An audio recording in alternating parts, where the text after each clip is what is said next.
Hello বন্ধুরা, আসসালামু আলাইকুম।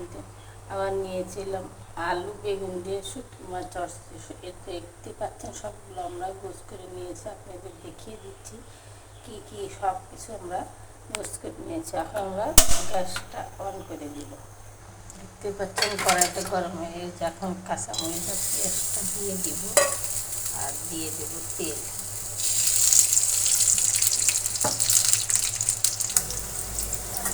দেখতে পেয়েছেন পেঁয়াজ মরিচটা ভাজা করে দিচ্ছে সামান্য পরিমাণ। এখন দিয়ে দিন আদা রসুন পেস্ট, লঙ্কা গুঁড়ো, হলুদ গুঁড়ো, লবণ, ধনে জিরে একসঙ্গে দিয়ে মশলাটাকে কষিয়ে নিতে।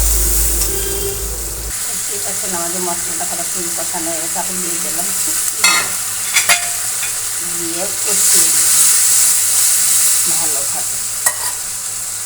সবজিগুলো ভালোভাবে কষানো হয়ে গেছে। আলু আর বেগুনগুলো দিয়ে দিব।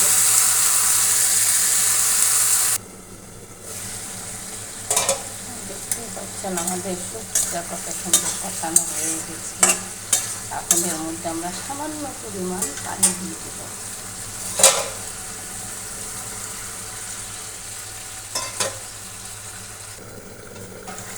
দেখতেই পাচ্ছেন আমাদের শুটকি চচ্চড়িটা বলে ফুটে গেছে ঘর মধ্যে। কিছুক্ষণের মধ্যে আমরা নামিয়ে দেব।